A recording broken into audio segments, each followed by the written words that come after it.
Chapter 7, On the Trail.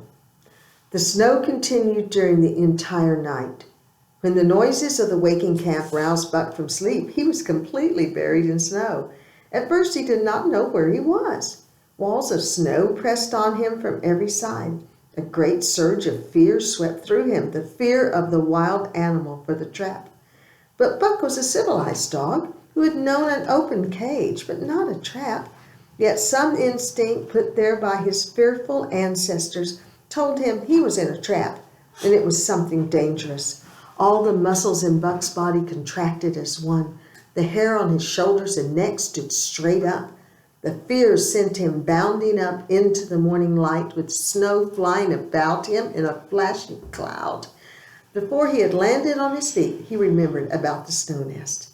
At Buck's sudden appearance, Francois called to Perrault with pride, "See, Buck? He's one intelligent dog. Learn everything." Perrault had managed to buy 3 more huskies. In a short time, he and Francois had harnessed the 9 dogs to the sled. Buck was placed between Sol-leks and Dave, who still held the position nearest the sled.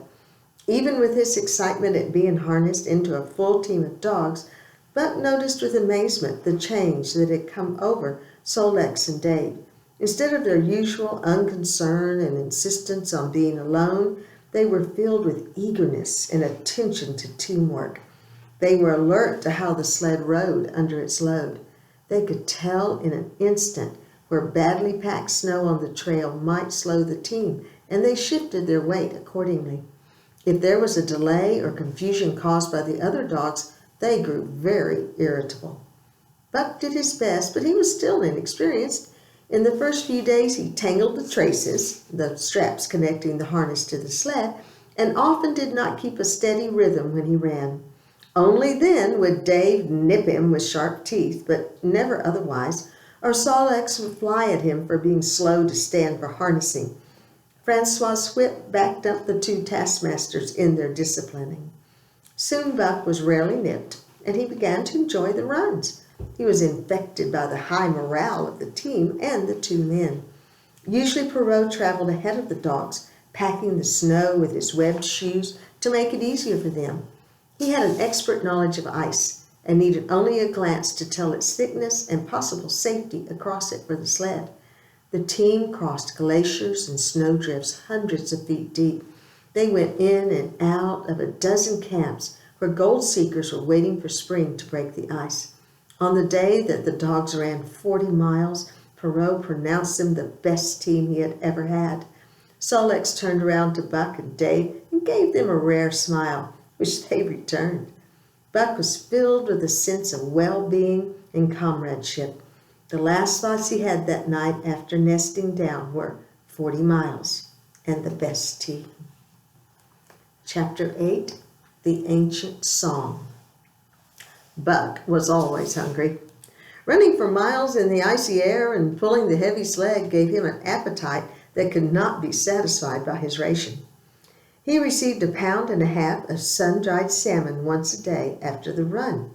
Yet the other dogs, because they weighed less and were born to this rough life, received only 1 pound of the fish, yet they kept in good condition on it.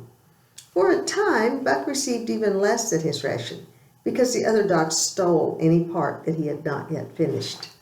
He had always been a dainty eater and a particular one. So at first, the other dogs would finish their fish long before he did and then come after his. There was no way to defend his meal. While he fought off 2 dogs, the fish would disappear down the throats of the others. There's only one thing to do, and Buck did it. He learned to gobble his food as fast as the other dogs did, even though his ration was larger. Constant hunger also forced him to learn another trick, one that would have horrified the Buck who had belonged to Judge Miller. Buck learned to steal and not get caught. After he saw Pike, one of the new dogs, slyly steal a slice of bacon when Perrault's back was turned, he did not need a second lesson. The next day, he made off with a whole chunk of bacon. Perrault raised a great fuss about this theft and finally decided that Dub, an awkward, blundering sort of dog, must have done it. Buck watched Dub get whipped at his place and was not sorry. Rather, he was pleased with his ability to look after himself. Gradually, Buck's muscles became hard as iron. He grew indifferent to all ordinary pain. Also, he could eat anything, no matter how disgusting or indigestible. The juices of his stomach then extracted every bit of nutrition from his food, and his body became strong and tough. His sight and scent became remarkably keen, as did his hearing. In his sleep, he heard the faintest sound and could decide whether it meant danger or peace. He learned to bite the ice out when it collected between his toes. When he was thirsty and there was a thick layer of ice over the waterhole, he would break it up by rearing up and striking down with stiff forelegs. One trait of his was not given to the other dogs. Buck could scent the wind and forecast it a night in advance. Even if there was no air when he dug his nest for the night, when the wind blew later, he was always in a position where he was sheltered from it. Not only did Buck learn by experience, but many dead instincts came alive again. Generations of his ancestors who had become domesticated as pets were forgotten. Buck seemed to remember back to the time when wild dogs lived in packs in primitive forests, killing their meat as they ran it down. So it was not difficult for him to learn to fight as his wolf ancestors did, by cutting, slashing, and snapping. And just as the wolf howled his sad nighttime song about life's sorrow, now Buck, too, pointed his nose at the moon and sounded the ancient wolf-like song, loud and clear and mournful. Chapter 9. The Camp is Invaded. The hatred between Spitz, the lead dog, and Buck had continued to grow. Buck knew a fight was sure to come someday, but for the present he preferred to avoid it. He was still busy adjusting to his new life and went out of his way to keep the peace. But Spitz began to imagine that Buck was avoiding their fight because he was timid. So Spitz swaggered before Buck and tried to provoke him, feeling sure that Buck had held his own among all the dogs only because of his huge weight and size. This feeling made Spitz the aggressor on the night they camped on the shore of Lake Labarge. Driving snow and a wind that cut like a white-hot knife had forced the men to stop traveling and set up camp early. Buck made a deep nest under a sheltering rock. He was so snug and warm in it that only Francois, distributing the fish rations, could have made him leave it. Buck ate quickly and ran back to his nest, but it was occupied by Spitz. This act ended Buck's patience. He sprang at Spitz with a roar. Much surprised, Spitz met the charge, and they both tumbled from the nest. They circled one another, snapping, looking for an advantage. Perrault and Francois, wise in the ways of dogs, had known for some time this fight was due, and so now allowed it. "Give it to him, Buck," cried Francois. "He is dirty thief. I, Francois, say so." But the fight to the death was not to take place that night.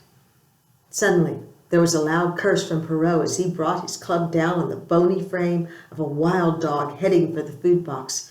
Then a horde of 40 or 50 wild dogs surged at Perrault. Francois rushed to rescue the food box, but the wild dogs were maddened by the smell of the food. The box fell to the ground and its contents scattered. The famished dogs fell on the bread and bacon, and in a few moments not even a crumb remained. The two men beat down a few of the dogs, but there were too many, and they were too fierce to be halted. The team dogs, enjoying the fight between Buck and Spitz, at first only looked with astonishment at the invaders. But then the wild dogs turned upon them and attacked viciously.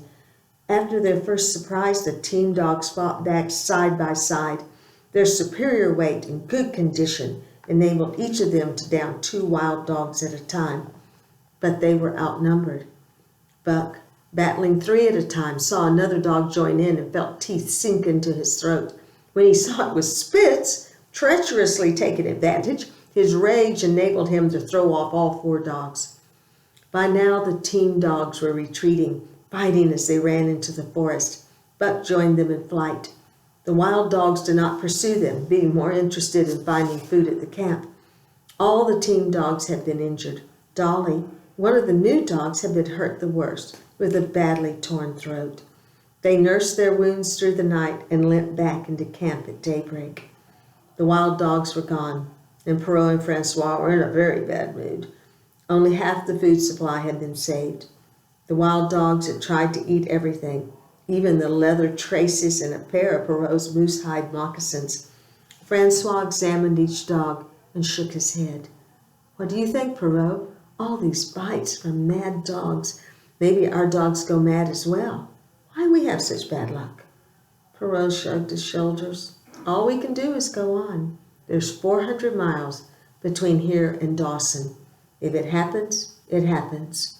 Let's get underway." This was easy to say and hard to do. It took the men 3 hours alone just to repair the chewed traces.